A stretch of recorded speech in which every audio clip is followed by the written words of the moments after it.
Good morning friends, I am Abhishek. Welcome to my YouTube channel the ocean of Shiksha. तो आज हम 22 सितंबर के जो भी इम्पोर्टेंट न्यूज़ है उसका हम हेडलाइंस न्यूज़ डिस्कस करेंगे, जिसमें हम national, international, sports, science and technology, environment, defence, जितने भी एग्जाम पॉइंट ऑफ व्यू से जो हेडलाइंस न्यूज़ बन सकते हैं, यानी कि इससे आपको एक ओवरव्यू पता चल जाएगा कि आपको किस न्यूज़ को कवर अप करना है। तो उसके लिए हम सिर्फ इंपॉर्टेंट हेडलाइंस न्यूज़ ही डिस्कस कर रहे हैं। शॉर्ट वीडियो रहती है, अप्रॉक्स 10 से 15 यानी कि 10 से 15 मिनट्स की ही रहती है। तो आप अपने एग्ज़ाम को, अगर आप किसी भी कॉम्पिटिटिव एग्जाम्स की प्रिपरेशंस कर रहे हैं या आपको सोसाइटी में क्या चल रहा है, अभी हमारी कंट्री में क्या चल रहा है, उसके रिगार्डिंग में अगर आपको नॉलेज चाहिए इन शॉर्ट में, तो आप ये वीडियो देख सकते हैं। इससे आपको एक ओवरव्यू पता चल जाएगा कि हमारी सोसाइटी में क्या चल रहा है। और या अगर आप एग्जाम पॉइंट ऑफ व्यू से देख रहे हैं तो आपको ये भी पता चलता रहेगा कि किस किस पॉइंट पर आपको ज़्यादा फोकस करना है। तो चलिए स्टार्ट करते हैं अपना आज का टॉप हेडलाइंस न्यूज़। देखिए, आज का जो पहला हेडलाइंस न्यूज़ है वो क्या है कि इंडिया के द्वारा क्या है, बोली जीत ली गई है आईसीसी,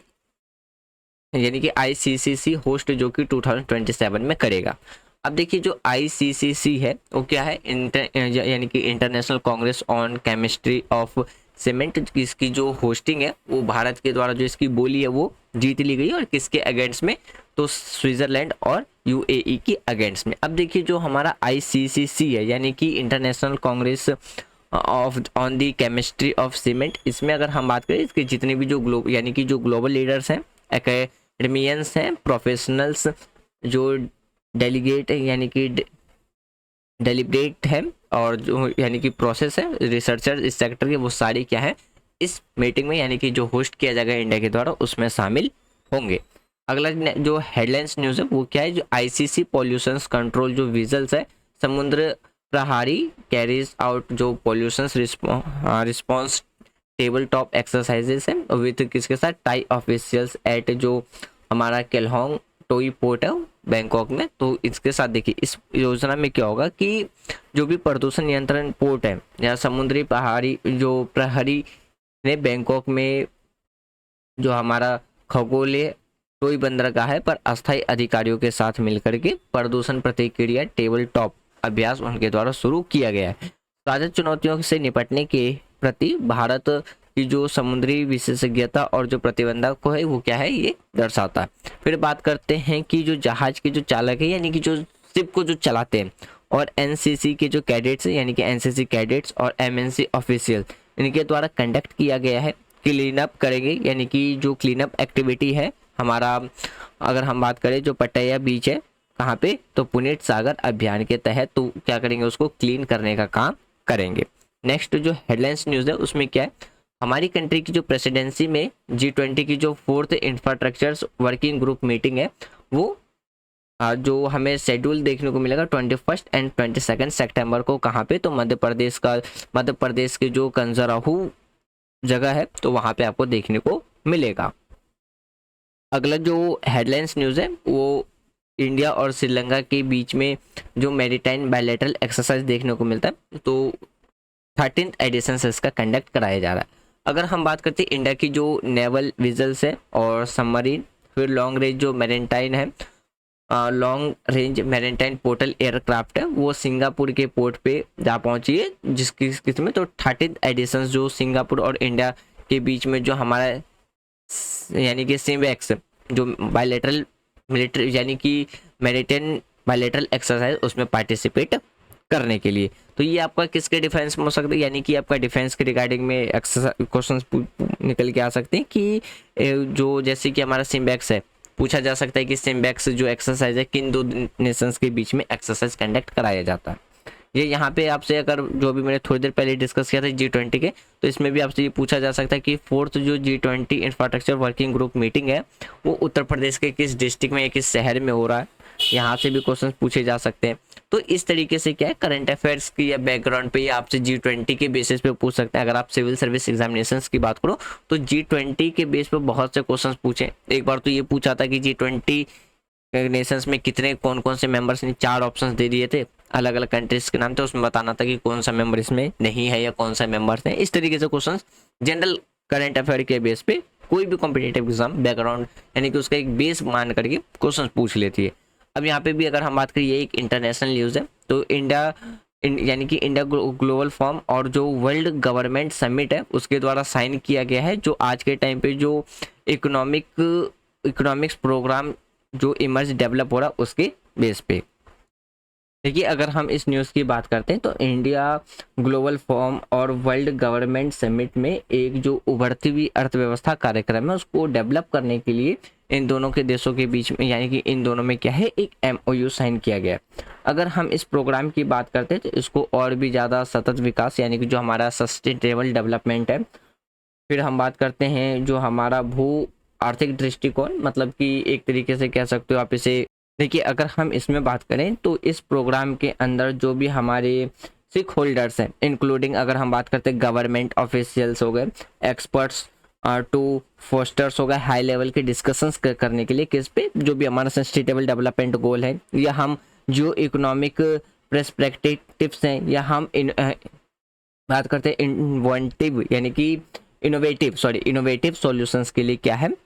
इस पे डिस्कस करने के लिए बुलाया जाएगा। तो ये साइन किसके बीच में हुआ है, इंडियन ग्लोबल फॉर्म और वर्ल्ड गवर्नमेंट समिट के बीच में MOU साइन हुआ है। नेक्स्ट हेडलाइंस न्यूज़ देखते हैं। अगला जो हेडलाइंस न्यूज़ है, जो मोस्ट ट्रस्टेड प्लेटफॉर्म है जो ग्लोबल 23 के द्वारा रीऑर्गेनाइज किया जा रहा है, कि जो बिनोमो है वो क्या है, एक तो मोस्ट ट्रस्टेड प्लेटफॉर्म है किसके लिए, ट्रेडिंग, जो कि एक ट्रेडिंग प्लेटफॉर्म है, और एक जिसके काफ़ी ज़्यादा जो यूज़र्स हैं वो काफ़ी ज़्यादा क्या है, उन जो यूज़र्स हैं उनके द्वारा एक ट्रस्टिंग रेटिंग दी गई। अगर हम इस प्लेटफॉर्म की बात करते हैं तो ये प्लेटफॉर्म प्रोवाइड कराता है सबसे ज़्यादा यानी कि ट्रांसपेरेंट ट्रेडिंग कंडीशंस, और फिर बात करते हैं इसके द्वारा काफ़ी स्ट्रिक्ट है जो भी कंप्लेंट्स है, सेफ्टी रेगुलेशंस और जो भी स्टैंडर्ड है उसको फॉलो किया जाता है। फिर बात करते हैं इसकी जो प्रायोरिटी है, यानी कि जो इसकी प्राथमिकता है इस ऐप की, यानी कि इस प्लेटफॉर्म जो कि हमारा बिनोमो गैस सेफ्टी और रिएबिलिटी आपको देखने को मिलेगा। ये आपका किसके रिगार्डिंग में देखने को मिलेगा, ये एक तरीके से आप इसको टेक्नोलॉजी के फील्ड में रख सकते हो। नेक्स्ट हेडलाइंस न्यूज़ देखते हैं। अगला जो हेडलाइंस न्यूज़ है इसमें अगर हम बात करते हैं कि जो रिपोर्ट पेश किया गया है अभी, यानी कि WHO के द्वारा एक फर्स्ट एवर रिपोर्ट डिटेल्स पेश किया गया है किसके लिए, कि जो हाइपरटेंशन से जो इम्पैक्टेड है उसके रिगार्डिंग। अब देखिए अगर हम इस रिपोर्ट की बात करते हैं, ये शो करता है कि अप्रोक्सीमेटली इस 5 में से हर एक 4 जो पर्सन है वो किससे इम्पैक्टेड है, हाइपरटेंशन से इम्पैक्टेड है। यानी कि अगर हम बात करें इसके द्वारा ये कहा गया है कि यदि अगर हम जो हाइपरटेंशन है इसको अगर हम कंट्रोल कर पाते हैं, यानी कि देखिए UNO के द्वारा भी बताया गया है कि जो हमारा हाइपरटेंशन है तो जो इम्पैक्टेड जो लोग हैं हर 5 में से लगभग 4 लोग क्या है इसके पर्याप्त के लिए इलाज, यानी कि 5 में से 4 लोगों को ट्रीटमेंट सही ढंग से नहीं मिल पाती है। अगर यही चीज़ अगर हम देश में दुगनी तरीके से कर दें, यानी कि इसकी जो कवरेज है इसको अगर हम बढ़ा देते हैं तो 2023 से लेकर के हम 2050 तक हम 76 मिलियंस लोगों की क्या बचा सकते हैं, लाइफ को हम क्या कर सकते हैं, सेव कर सकते हैं। तो ये बात किसके द्वारा कही गई, WHO के द्वारा कहा गया। यानी कि WHO ने ट्यूसडे को हाइपरटेंशन पर क्या है अपनी एक पहली रिपोर्ट जारी की थी, जिसमें कहा था कि जिसके खिलाफ जो अभी दौड़ जीतने के तरीके बताए गए हैं। अब देखिए अगर हम बात करते हैं इसमें जो अनुमान लगाया जाता है मुताबिक अगर हम बात करें तो हर 3 में से एक आपको क्या देखने को मिलेगा, यानी कि 3 में से एक आपको क्या देखने को मिलेगा, अडल्ट इम्पैक्टेड देखने को मिलेगा। किससे, तो हाइपरटेंशन से। अगला हेडलाइंस न्यूज़ देखते हैं। अगला जो हेडलाइंस न्यूज़ है, हमारी कंट्री के जो प्राइम मिनिस्टर है नरेंद्र मोदी, उनके द्वारा वाराणसी विजिट किया गया था कब, तो सैटरडे को, और उनके द्वारा इनएरोगेट किया गया 16 अटल आवासीय विद्यालय जो कि उत्तर प्रदेश में इसको बिल्ड किया जाएगा। कितने, तो यानी कि 1100 करोड़ रुपए की लागत में। इसमें कहा गया कि जिसने भी जो कोविड-19 पैंडेमिक के टाइम पे जो इम्पैक्टेड जितने भी जो चिल्ड्रंस थे, या बात करते हैं चिल्ड्रंस ऑफ जो लेबर्स थे, या बात करते हैं कि इसमें बच्चों को क्या दिया जाएगा, एक हाई लेवल की एजुकेशन प्रोवाइड कराई जाएगी। कि अगर हम इस योजना की बात करते हैं, ये जो गवर्नमेंट के द्वारा जो 16 अटल अगर बात करते हैं आवासीय विद्यालय की बात करते हैं, तो इसमें क्या है कि कोविड-19 महामारी के कारण जितने भी जो लेबर्स थे, या हम बात करते हैं निर्माण श्रमिक कंस्ट्रक्ट लेबर की बात करते हैं, और जो जितने भी जो अनाथ बच्चे थे उनको एक हाई क्वालिटीज़ की एजुकेशंस उनके तक पहुंचाने के लिए, उसके बढ़ावा देने के लिए क्या 11,000 करोड़ की जो लागत है उसके लागत से इसको बनाया जाएगा। फिर देखिए अगर हम बात करते हैं इन आवासियों जो विद्यालय में से प्रत्येक में से कितने थाउजेंड्स जो स्टूडेंट्स है उसको क्या है समायोजित करने का भी इसमें यानी कि करने का इरादा है। अगला हेडलाइंस न्यूज़ देखते हैं। अगला जो हेडलाइंस न्यूज़ है जिसमें अगर हम बात करते हैं किसमें बिल्स मीर को एशियाई खेलों में क्या है एक वरिष्ठ कैंग जज के रूप में क्या है नियुक्त किया गया है। अब देखिए अगर हम इसमें बात करते हैं तो जो हमारा जो जम्मू कश्मीर है वहाँ से जो श्रीनगर, जम्मू कश्मीर में जो श्रीनगर है तो श्रीनगर की जो पूर्व जो हमारी कयाकिंग और अगर बात करते हैं कैंडोइंग जो खिलाड़ी हैं को खिलाड़ी और क्षेत्र की जो पहली water sports coach bills Mir ने शनिवार को यानी कि हांगझू में शुरू होने वाली जो एशियाई खेल है उसमें फिशिंग चीफ जज के रूप में उन्हें क्या है नियुक्त होने वाली वो इंडिया की पहली महिला का उन्हें गौरव हासिल हुआ। अब देखिए अगर हम बात करते हैं शहर के एक खानियर इलाके की रहने वाली जो मीर ने ये कहा था कि यह उनके लिए क्या है एक काफ़ी ज़्यादा प्राउड वाला मोमेंट है। तो यहाँ से भी आप न्यूज़ देख सकते हैं कि यहाँ से भी आपसे क्वेश्चन पूछा जा सकता है कि हमारी कंट्री की वो पहली वुमेन कौन थी जिनको वो क्या है कि एशिया गेम्स यानी कि जो एशिया गेम है जैसे कि जो एशिया गेम है कहाँ पे हांगझू में उन्हें एज अ चीफ जज के लिए क्या है उन्हें नियुक्त किया गया। तो आप इनका नाम याद रख सकते हैं। अगला जो हेडलाइंस न्यूज़ है देखिए उत्तर प्रदेश की गवर्नमेंट के द्वारा जो कि अभी हेडेड है यानी कि उत्तर प्रदेश की जो गवर्नमेंट जो है चीफ मिनिस्टर योगी आदित्यनाथ उनके द्वारा लॉन्च किया गया है एक डेस्क सिस्टम जो कि एक्सेलरेट करेगा, यानी कि एक्सेलरेट का मतलब है काम में तेजी लाने का, जो भी सेक्रेटेरिएट वर्क है उनमें काम में तेजी लाने और ट्रांसपेरेंट काम होने के लिए क्या है जो भी फाइल्स हैं उनको और भी ज़्यादा ट्रांसपेरेंट वर्क किया जाए तो उनके लिए क्या है काम में तेजी लाने के लिए एक ऑफिसर डेस्कटॉप सिस्टम उनके द्वारा लॉन्च किया जा रहा है। तो अगला जो हेडलाइंस न्यूज़ है उसमें आप देख सकते हैं कि मध्य प्रदेश के जो चीफ मिनिस्टर हैं शिवराज सिंह चौहान ट्यूसडे को उनके द्वारा हम बात करते हैं कि यानी कि इन्वेल्ड किया गया है 100 फीट जो टॉल स्टैचू ऑफ ऑनेसेस है किसके तो आदि शंकराचार्य कहाँ पे तो बैंक ऑफ नर्मदा रिवर पर। फिर बात करते हैं जो कि हमारे ओमकारेश्वर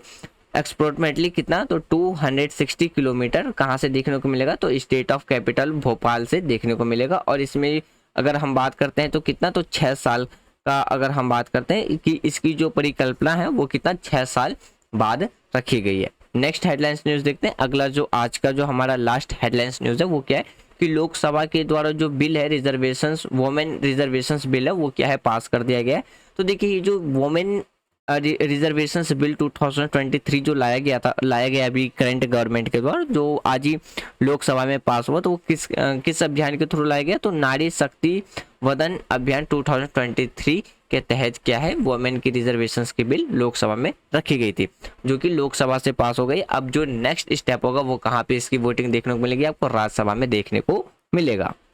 अब देखिए अगर हम बात करते हैं जो वुमेन रिजर्वेशंस जो हमारा बिल है उसकी बात करते हैं जो कि अगर हम बात करें नारी शक्ति वदन अधिनियम 2023 में लोकसभा में ये पारित हो गया था। फिर अगर हम इस बिल की बात करते हैं तो लोकसभा और विधानसभाओं में महिलाओं को 33% रिजर्वेशन प्रदान करने का इसमें प्रावधान किया गया था। तो फिर बात करते हैं जो कोटा 2029 है तक ही ये क्या होगा लागू हो सकता है क्योंकि इसके निर्वाचन क्षेत्र में क्या है फिर से परिसीमन के बाद इसे लागू किया जाना है। तो ये विधेयक यानी कि जो हमारे ये जो बिल है आधिकारिक तौर पर क्या है यूपीए सरकार द्वारा क्या है 12 सितंबर 1996 को लोकसभा में ही पेश किया गया था। तो फ्रेंड्स ये था हमारा आज का इंपॉर्टेंट हेडलाइंस न्यूज़। मुझे उम्मीद है कि जो भी हम इंपॉर्टेंट हेडलाइंस न्यूज़ डिस्कस करें वो आपके लिए काफ़ी ज़्यादा बेनिफिशियल होगा। यदि आपको वीडियो पसंद आ रही है तो आप वीडियो को लाइक कर सकते हो, शेयर कर सकते हो एंड चैनल को सब्सक्राइब कर सकते हो। Thanks for watching friends, take care, जय हिंद।